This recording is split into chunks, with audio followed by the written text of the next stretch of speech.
Hey, can I ask you a question? It's about emojis. We're doing a documentary on emojis. Do you use emoji? I do, yes. What's your favorite? I would have to say the wink. Listen, a wink always means a good time. That's it. Positive energy, wink, wink. I use the thumbs up a lot. I use this one. Mine is the one with the eyebrow going up. Yes. And then the other one that has the light, the slanting eyes, like, do not play with me, okay? This is me here, okay? She's a hardcore emoji user.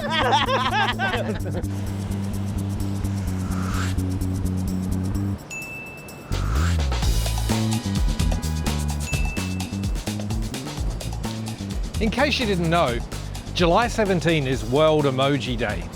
Emojis, they've become such an enormous part of our lives.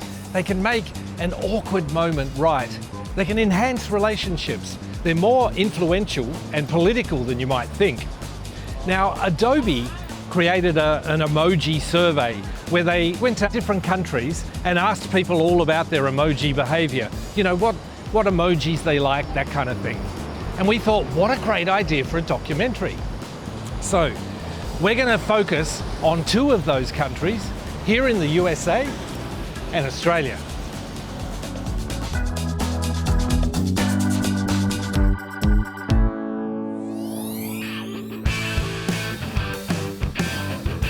I've arrived here in Melbourne about to meet this international man of design mystery. Now the problem is, I've never met him.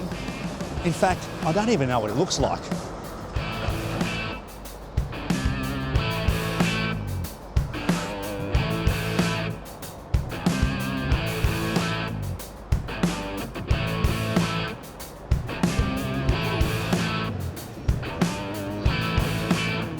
Okay, I'm looking for De Graves Cafe and a bloke with a beard.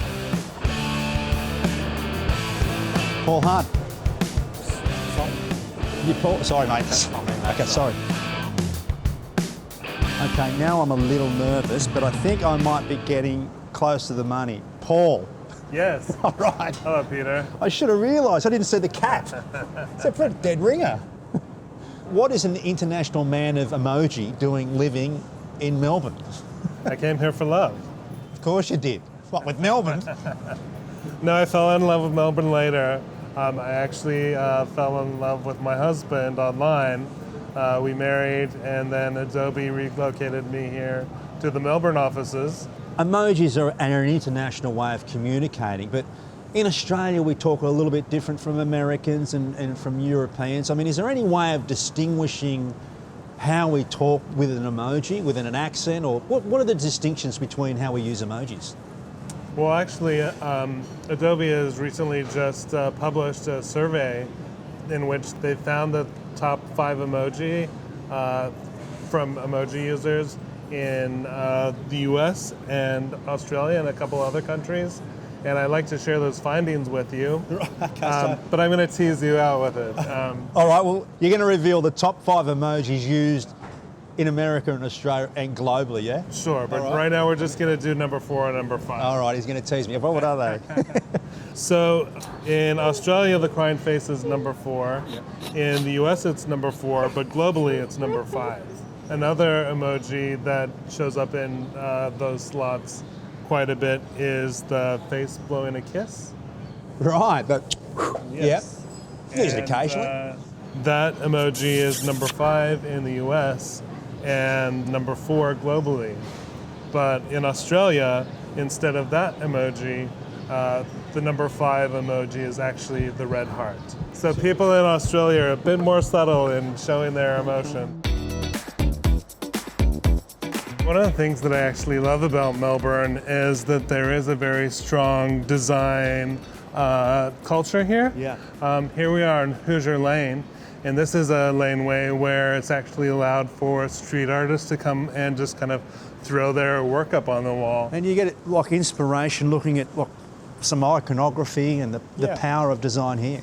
Yeah, and just seeing what creative stuff other people are coming up with. You look around and you're surrounded by these symbols. I'm always looking at this stuff and seeing this kind of does impact my own sense of aesthetics, and yeah, I love this kind of stuff.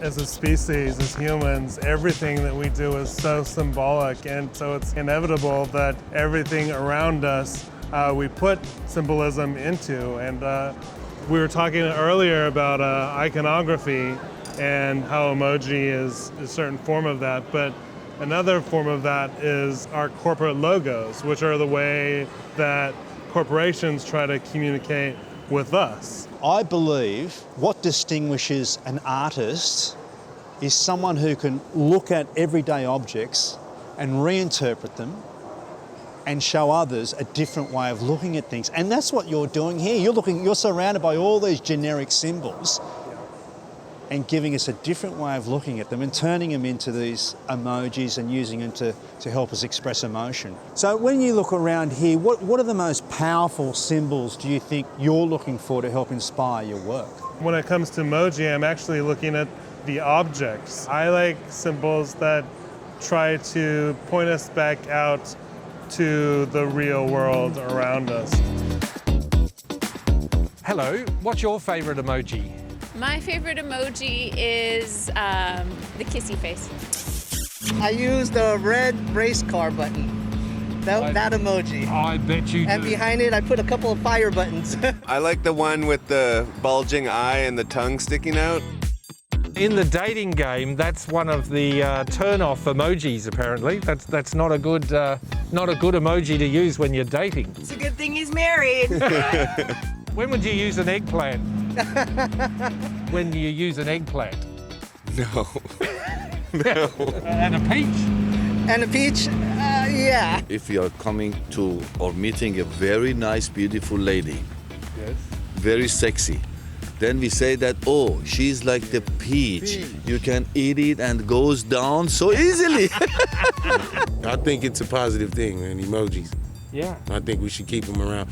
They're good for people, you know, it's good. The person that has invented the emoji, I really, really admire him. Okay. Appreciate it. Every kooky creative's got to have an obsession. You've obviously got one. I've got a couple. This is one of them. I was collecting these Funko Pop dolls for a while. They are very emoji-like, aren't they?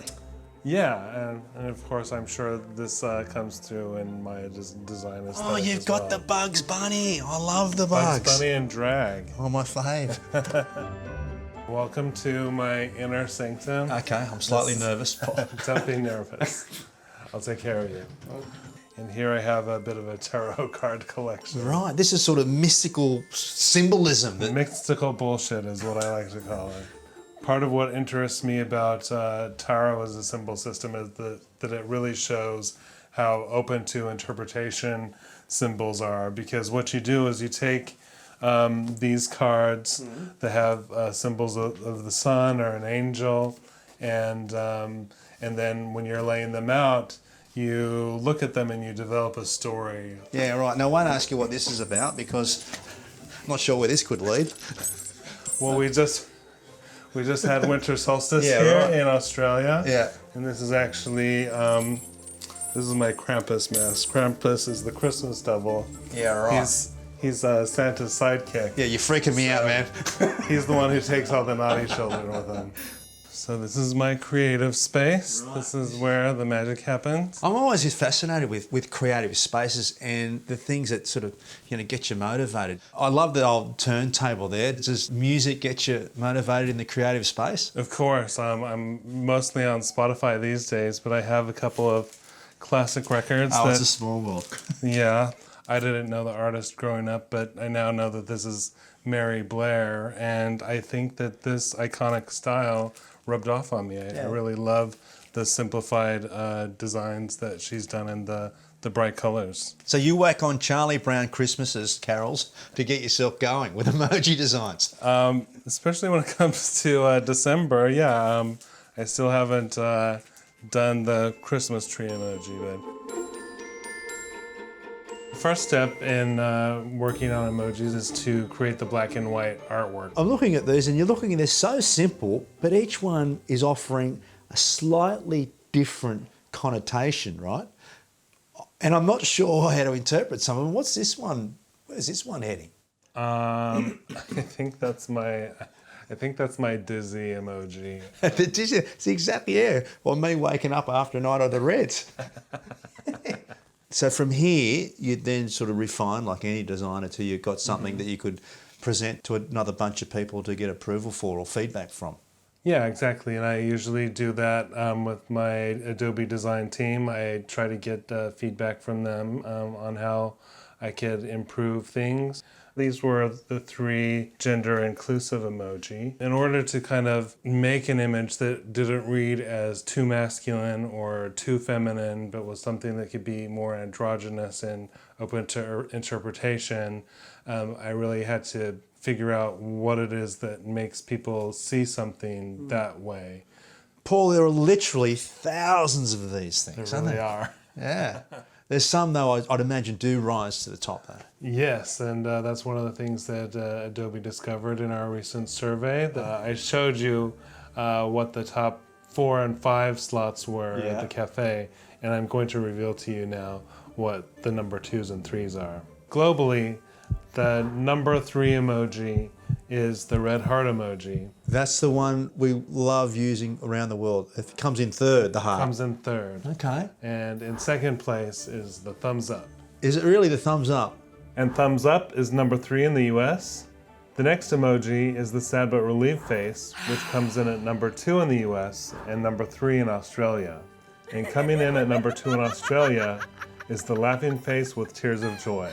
Okay, so you've revealed number 2 and number 3. What's the number 1? You're just going to have to wait till after dinner and I'll tell you what that is. You bugger. What would your most common emoji be, you reckon? Probably like, oh, that's so stupid. Yeah. Oh, really? Yeah. About him? Yeah, pretty much. My favourite would be the laughing. The one with the tears? Yeah. Oh, the rolling on the floor laughing Yeah. one? That's a good one. Upside down smiley face. So it's a smiley face, but it's upside down, so it's not fully happy. It's just like, there's complicated emotions here. My one's like the face where it's like pouting, because I like Which to one? be Show me. like. Look, I barely use them, to be honest. I send her emojis, but she won't send them back. That's true. If someone's having a bad time and I want to wish them a really good time, I'll send a little sparkling heart. It's a little bit extra, something a little bit more special. That's the one that I used on my husband to make him fall in love with. That's the one. That did it. It is a spell. It is a spell. There it is. Yeah, there we go. It's done. witchcraft.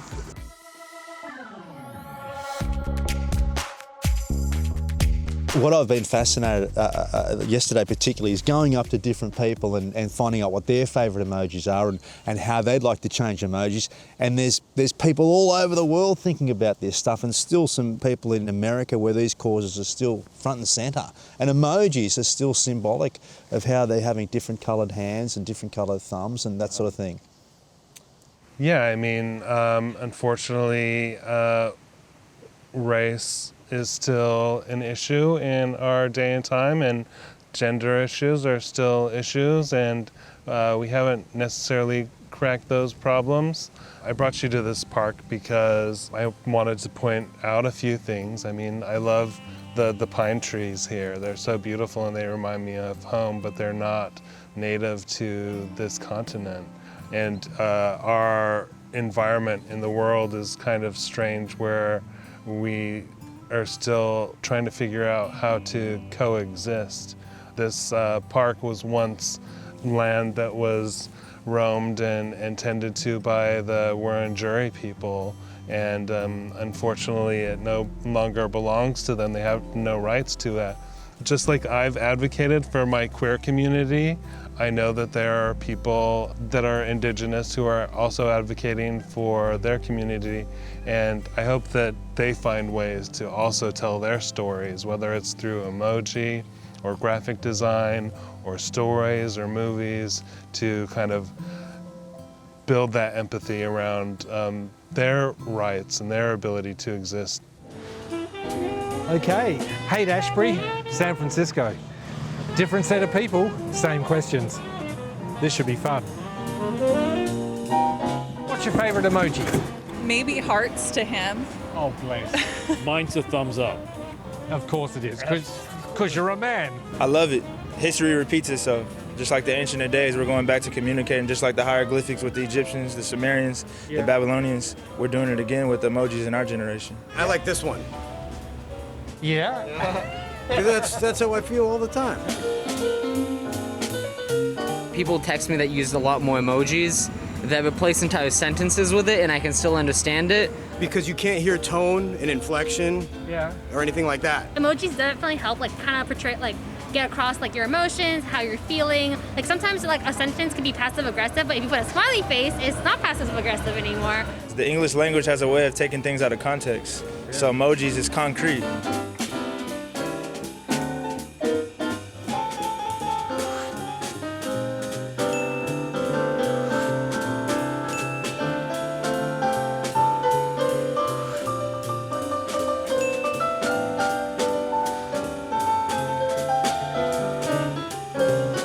So Kerry, how's filming going? Mike, it's going super well here in Austin, filming America by Design. Yeah. I gotta tell you, fantastic stories. Yeah, well, Austin's a real hotbed for design, isn't it? Yeah, it's like innovation everywhere. Yeah, well, I've been working on this emoji documentary. Oh yeah, that's right.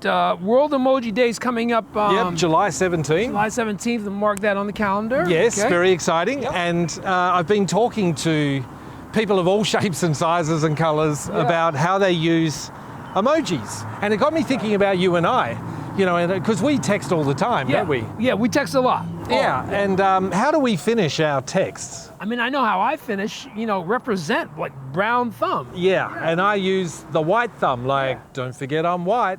Right. Well, I mean, it's interesting that you see it that way. Yeah, it's just how I feel. I feel like it's almost inappropriate. Like, I just think of you and I as mates. Right. You know? But so I can tell that this bothers you a little bit. I mean, you feel like we should just relate person to person. I mean, we would all like to be there, but we're not, you know. Like, look, let me show you something.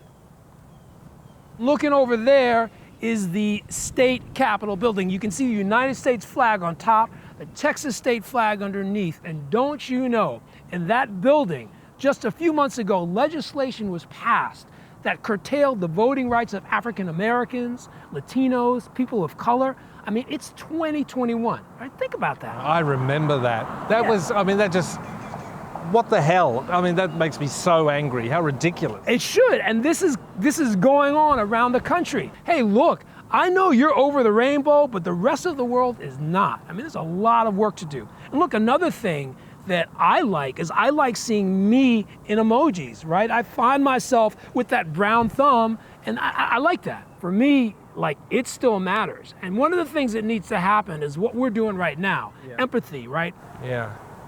Okay, so back to texting. Back to texting. Well, what do you think I should do? Should I keep using the white thumb? You know, why don't you use the thumb that you like, and I'll use the thumb that I like.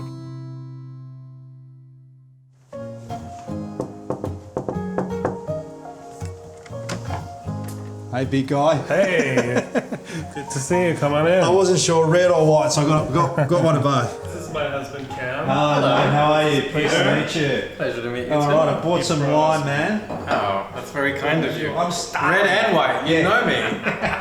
I detect an accent, but you're Persian. I am. So I moved here from Iran when I was 8 years old, and been here ever since. But did some travel through the U.S. many a times, and on one of those trips I met this special man right here. Paul was confessing earlier that you guys met online, and emojis was part of the courting process. Absolutely. Sending emojis. Well, I mean, it's such a great way to express yourself with, you know, it's words without words. I know Paul broke the big news to family and friends and work colleagues, I think, where there's an emoji with the monkey holding its mouth, and he put a ring on the monkey's hand, and that was like his way of spilling the tea, as we like to say. That is amazing. Oh, it flopped. It was amazing up until then.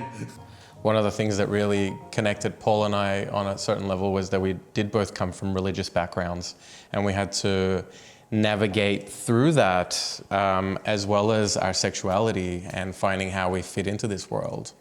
Myself, I'm Middle Eastern, Muslim, an only child, There was a lot of ways that could have gone wrong for me when I came out to my family when I was 19 years old. But I was one of the lucky ones, and my family didn't throw me a parade or a coming out party, but they certainly took the time to try to understand what they were not familiar with. Things are not so black and white as they used to be, and I think that's been one of Paul's passions, is to make sure that there is a lot more representation for these minorities. And as someone who does tick a lot of minority boxes, I really appreciate that. The more that people see queer people and they see that we're not a threat, they see that we have a loving relationship, they see that we're not that different from themselves. I hope that seeing this kind of stuff helps other people able to empathize.